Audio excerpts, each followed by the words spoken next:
तो जैसे आज मैंने आपको बताया था, मैं चाह रहा था आपसे डिस्कस करूं। ये टॉपिक काफ़ी हॉट टॉपिक है आजकल, लोग सवालात भी करते हैं इस पे, तो मैंने कहा चलें आप ही से पूछते हैं इंशाल्लाह। एक तो माशाल्लाह आप काफ़ी अरसे से कुरान तफसीर भी पढ़ा रहे हैं, आपके संडे को मेरे ख्याल अभी भी आपके पंजाब यूनिवर्सिटी में हुआ करते थे, अभी भी होते हैं। तो बहुत से लोग ये जानना चाहते हैं कि कुरान को समझना कैसे है, कुरान का असल मकसद क्या है, और पर्टिकुलरली मेरा इंटरेस्ट जो है, मैं आपसे कुछ सवालात शेयर करना चाहूँगा। जो साइंटिफिक नैरेटिव आजकल बड़ा एक फेमस हुआ है, पॉपुलर साइंस में बहुत से सब्जेक्ट्स उन्होंने खोले हुए हैं। एस्ट्रोफिज़िक्स की अगर मैं बात करूँ तो उन सारे कॉन्सेप्ट्स को पढ़ के हमारे कुछ ज़ाहिर है मुसलमान थिंकर्स जो हैं वो एक जुस्तजू करते हैं कि कुरान से वो चीज़ प्रूव करने की कोशिश करते हैं, लोगों की तवज्जो इस तरफ दिलाते हैं, पढ़े लिखे तबके की, कि ये बात तो कुरान में भी है। तो इस पर भी कुछ लिमिट्स भी डिस्कस मैं करना चाहूँगा। तो सबसे पहले तो शेख मैं ये चाहूँगा कि कुरान का मकसद और कुरान का सब्जेक्ट क्या है, इस पे मैं जो है आपसे देखें जी, कुरान का मकसद है हिदायत, तो सब्जेक्ट उसका है इंसान। और इंसान की हिदायत के लिए कुरान नाजिल हुआ है, और इंसान की तख्लीक का मकसद अल्लाह की बंदगी।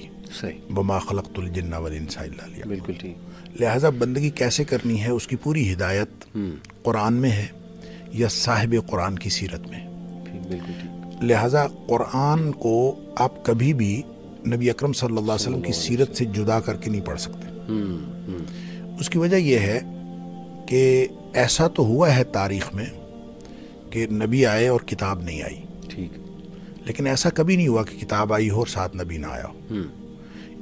इसका मतलब ये हुआ कि जो साहिब कुरान का उसवा है, सही, वो ज़्यादा इम्पोर्टेंट है। और कुरान जब नाजिल भी उन्हीं पर हुआ है, यानी कुरान मदीने या मक्का में तो नाजिल नहीं हुआ। सही। कुरान कहाँ नाजिल हुआ है?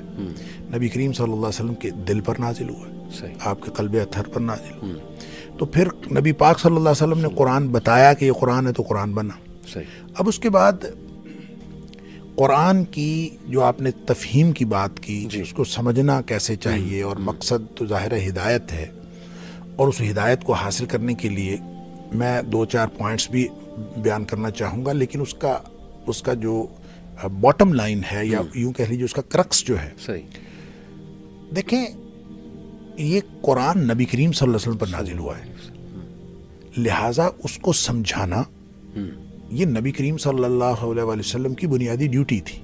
व अन्ज़लना इलैका ज़िक्रा लितुबय्यिना लिन्नासि मा नुज़िला इलैहिम। ए हबीब सल्लल्लाहु अलैहि वसल्लम, हमने आपकी तरफ नाजिल किया है ताकि आप लोगों को बताएं, लोगों के लिए वाज़े करें कि उसके अंदर क्या नाजिल हुआ। सही। लिहाजा नबी अकरम सल्लल्लाहु अलैहि वसल्लम ने अल्लाह के नाजिल करदा कुरान को पूरा का पूरा समझा दिया। अब उसके बाद उसके माना मफ़हूम मुतय्यन हो गए।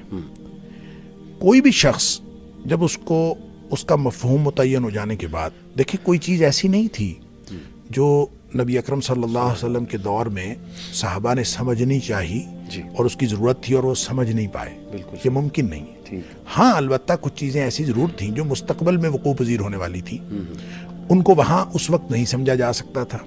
कुरान चूँकि हर दौर के लिए है। मिसाल के तौर पर सूरह नहल के अंदर अल्लाह करीम फरमाता है कि हमने वल खैल वल बिगाल वल हमीरा लितरकबूहा व ज़ीना, हमने तुम्हारे लिए घोड़े, खच्चर और गधे बनाए इसलिए कि ताकि तुम इस पर सवारी करो, और वैसे भी ये जीनत का जरिया है। यानी घर में घोड़ा बंधा हुआ हो तो जीनत थी। बिल्कुल सही। अब आज के दौर में तो ये नहीं है। घोड़ा, गधा और खच्चर, उस दौर में गाड़ियां थीं, तो सवारी भी थी, और घर में अगर हो बड़ी शानदार चीज थी। सही। अब आज के दौर में तो वो नहीं है। आज के दौर में सवारी भी और है और जीनत का सामान भी और है। घर में गाड़ी खड़ी हो तो ब्रांड्स जो है, नए नए ब्रांड्स की गाड़ियां खड़ी हों, ये जीनत का सामान है। लेकिन कुरान में ये नहीं कहा। कुरान में उन चीजों की बात की जो उस वक्त उनके लिए काबिल फहम थी।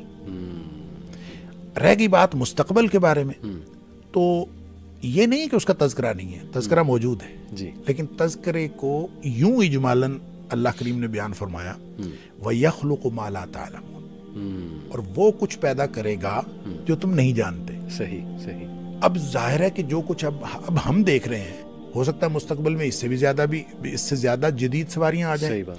लिहाजा कुरान के अंदर हर उस चीज़ की टेंडेंसी, गुंजाइश मौजूद है जो चीज़ मुस्तकबिल में वकूअ पज़ीर होने वाली है। ऐसा नहीं है कि कुरान कोई स्वीपिंग स्टेटमेंट ऐसी दे दे कि वो वहाँ पे बाउंड्री लाइन लगा दे और उसके बाद कोई चीज़ जो है कुरान के मफ़हूम में ना आए। यही कुरान का एजाज़ है। लिहाजा नबी करीम सल्लल्लाहु अलैहि वसल्लम के दौर में एक एक चीज़ नबी करीम सल्लल्लाहु अलैहि वसल्लम ने समझा दी। ठीक। लिहाजा कुरान की तफसीर का सबसे पहला उसूल ये है कि कुरान की एक तफसीर का माना होता है खोल देना। जी जी जी।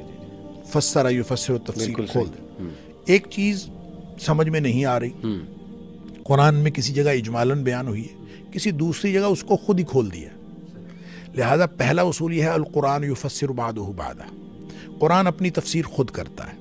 लिहाजा एक हिस्से में कोई चीज़ पूरी तरह नहीं समझ आ रही, दूसरी जगह से समझ आ जाती। बिल्कुल सही। दूसरा उसूल और दूसरा कुरान को समझने का जो सोर्स है वो नबी अकरम सल्लल्लाहु अलैहि वसल्लम के फरमानी, क्योंकि आपकी ड्यूटी थी, आपने समझाया, और ऐसा मुमकिन नहीं है कि आपने समझाया ना हो। उसकी वजह यह है कि या यो रसूल बल्लिग मा उनज़िला इलैका मिन रब्बिक, ए हबीब सल्लल्लाहु अलैहि वसल्लम पहुंचा दीजिए जो आपकी तरफ, रब की तरफ से नाजिल हुआ। फ़इल्लम तफ़अल फ़मा बल्लग़ता रिसालत, अगर आपने ये ना किया तो इसका मतलब आपने तो अपना ड्यूटी पूरी नहीं की। तो नबी करीम सल्लल्लाहु अलैहि वसल्लम ने ड्यूटी पूरी की है, तो आपने हर चीज़ बता दी है, इसका मतलब है आपने कुरान का मफ़हूम समझा दिया। रह गई बात ये कि कुरान के मफ़ाहीम में जदीद ज़राए इस्तेमाल करके आने वाले वक्तों में कुरान को, उसके अंदर नई नई चीज़ें शामिल करते जाना, हो भी सकती हैं, नहीं भी हो सकती। ये कोई ऐसा उसूल नहीं है कि आप कोई चीज़, असल में ना कुरान की आयात, खुद कुरान कहता है दो किस्म की हैं। कुछ तो हैं मुहकम आयात, मिन्हु आयात मुहकमात, सूरह आल इमरान के अंदर अल्लाह करीम ने फरमाया मुहकम आयात हैं, हुन्ना उम्मुल किताब, वो हैं किताब की असल। और मुहकम से मुराद हर वो आयत है जिसका मफहूम सबकी समझ में आ जाता है। व उखर मुतशाबिहात, कुछ दूसरी किस्म की जो आयात हैं वो मुतशाबे हैं, और मुतशाबे वो है जिसके अंदर कई मफाहिम निकल सकते हैं। एक मफहूम नहीं होता, कई मफाहिम निकल सकते हैं। और वो मुतशाबे आयात जो हैं उसका मकसद क्या है अल्लाह के नाजिल करने का, वो मुख्तलिफ जगहों पे मुख्तलिफ मकासद हैं। बाज़ औक़ात हमारी समझ में मकसद आता है, बाज़ औक़ात हमारी समझ में नहीं आता। लिहाजा जैसे हुरूफ मुक़त्तआत हैं, हम कह देते हैं कि इसका मतलब अल्लाह करीम जानता है, सही नाजिल क्यों फरमाया है ये वो जानता है। ठीक। लिहाजा इसके अलावा जितनी भी चीज़ें हैं मुतशाबिहात, उसमें से ज़ाहिर है मुख्तलिफ मफाहिम निकल रहे हैं ना जी। तो जब मुख्तलिफ मफाहिम में से आप किसी एक मफहूम का तयन कर देते हैं, सही, दैट इज फिक्स्ड, उसको कहते हैं तावील। सही। वैसे तो तावील का माना होता है असल चीज, असल हकीकत, लेकिन इल्मी इस्तिलाह में किसी भी चीज से जब एक से ज्यादा मफाहिम निकल रहे हों तो आप किसी दलील की बुनियाद पर किसी एक मफहूम को फिक्स कर दें, इसको तावील कहते हैं। ठीक। वो बेदलील नहीं होता, होता दलील की बुनियाद पर, लेकिन आप कहते हैं इसका यही मफहूम। सही। ये कुरान ने मना किया है, मुतशाबिहात के बारे में ये बात मना की। सही। आप ये तो कह सकते हैं इसका मफहूम ये भी हो सकता है, ये भी हो सकता है, आप ये नहीं कर सकते यही मफहूम है। इसके बारे में कुरान ने कहा है कि वउखर मुतशाबिहात फम्मल्लज़ीना फ़ी क़ुलूबिहिम ज़ैग़ुन, जिनके दिलों में टेढ़ और कजी है, वो फ़यत्तबिऊना मा तशाबह मिन्हु इब्तिग़ाअल फ़ितना व इब्तिग़ाअ तावीली, वो फिर उन आयात के पीछे दौड़ते हैं जो मुतशाबिह आयात, सही, फितना फैलाने के लिए, और ये चाहते हुए कि हम इसकी असल हकीकत मैं जानता हूँ, सही, ये कहना कि मैं बताता हूँ आपको, ये फितना है। ये उनके दिलों में, जिनमें दिलों में टेढ़ होती। बिल्कुल ठीक। रसूख फिल वर्रासिखून फिल इल्म, कुरान कहता है कि जो इल्म में पुख्तगी रखते हैं ना, वो कहते हैं कुल्लु मिन इंद रब्बिना, ये सब हमारे रब की तरफ से है, आमन्ना भी, हम इस पर ईमान रखते हैं। बिल्कुल ठीक।